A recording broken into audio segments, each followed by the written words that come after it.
11ஆம் வகுப்பு கணக்கு பதிவில் தேர்வுக்கு முக்கியமான 2 மதிப்பெண் வினாக்கள் மாணவர்களுடைய கற்றல் திறனை மேம்படுத்தும் வகையில் நம்ம சேனலில் வினா விடைகளாக எடுக்கப்பட்டு அதற்குரிய விடைகள் ஆண்டு தேர்வு விடைக்குறிப்பின் அடிப்படையில் தயாரிக்கப்பட்டிருக்கு.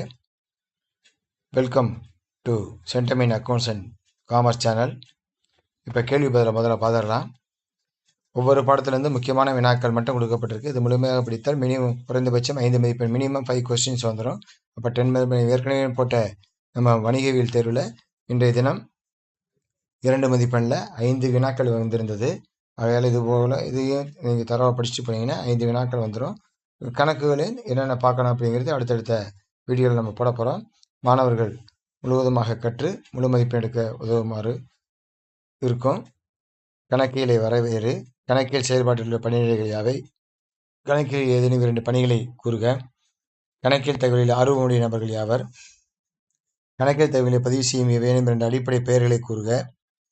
கணக்கீடுகள் பராமரிப்பு வரையறு. கணக்கியல் கருத்துக்கள் என்றால் என்ன? தீர்வு கருத்து பற்றி சுருக்கமாக விவரிக்க. கணக்கியலில் முழு வெளிப்பாட்டுக் கொள்கை என்றால் என்ன? நிலைத்தன்மை மரபு கருத்து சிறு குறிப்பு வரைக. ஆதார ஆவணங்கள் என்றால் என்ன? கணக்கியல் சமன்பாடு என்றால் என்ன? இரட்டை பதிவு முறை கணக்கியல் முறையின் பொன்னான விதிகளை தருக. பேரிடு என்றால் என்ன? எடுத்தெழுதல் என்றால் என்ன? வரவிருப்பு என்றால் என்ன? இருப்பாய்வு என்றால் என்ன? இடாப்பு என்றால் என்ன? ரொக்கையீட்டின் வகைகள் யாவை? சாதாரண ரொக்கையீடு, தனிப்பத்தி ரொக்கையீடு என்றால் என்ன? இருப்பத்தி ரொக்கையீடு என்றால் என்ன? முப்பத்தி ரொக்கையீடு என்றால் என்ன? ரொக்க தள்ளுபடி என்றால் என்ன? வியாபார தள்ளுபடி என்றால் என்ன? சில்லறை ரொக்கையீடு என்றால் என்ன? வங்கி சர்க்கிட்டு பட்டியல் என்றால் என்ன? வங்கி மேல்வரைப்பட்டு என்றால் என்ன? ரொக்கையீட்டின் வங்கி பத்திக்கும் வங்கி அறிக்கைக்கும் இடையேயான வேறுபாட்டுக்கான காரணங்கள் ஏதேனும் 2 கூறுக. பிழை திருத்தம் என்றால் என்ன? விதிப்பிழை என்றால் என்ன? பகுதி விடுபிழை என்றால் என்ன? முழு விடுபிழை என்றால் என்ன? ஈடுசெய் பிழைகள் என்றால் என்ன? தேய்மானம் என்றால் என்ன? தேய்மானம் கணக்கிடும் முறைகள் யாவை?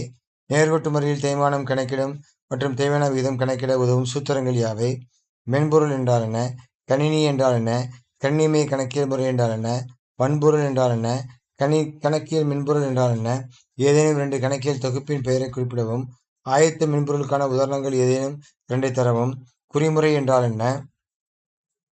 கணக்குகளை குழுப்படுத்தல் என்றால் என்ன? மதியோட்ட குறிமுறை என்றால் என்ன? இது போன்ற வினாக்களை மாணவர்கள் தெளிவாக படிச்சிட்டீங்க அப்படின்னா உங்களுக்கு மிகவும் உபயோகரமாக இருக்கும். நம்ம போடக்கூடிய வீடியோக்கள் அனைத்து இதில் ஒரு சில வினாக்கள் 3 மதிப்பெண்ணும் கேட்கலாம். உதாரணமாக கணக்கியலின் பொன்னான விதி 3 மதிப்பெண்ணில் கேட்கலாம். அதனால் இதை நம்ம தரவாக படிச்சிட்டோம்னா நம்ம போடக்கூடிய வீடியோக்களுக்கு மாணவர்கள் அனைவரும் சப்ஸ்கிரைப் பண்ணுங்கள். நம்ம சேனலை உங்கள் ஃப்ரெண்ட்ஸுகளுக்கு ஷேர் பண்ணுங்கள், லைக் பண்ணுங்கள், கமெண்ட் பண்ணுங்கள்.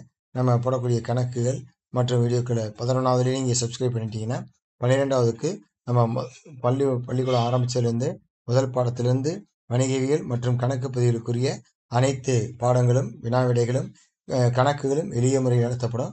அது நீங்கள் எப்படி நம்ம சேனலை ஃபாலோ பண்ணிங்கன்னா முழு மதிப்பெண் எடுக்க முடியும். அதான் நம்ம சேனலுடைய முக்கியமான நோக்கம். நன்றி மாணவர்களே.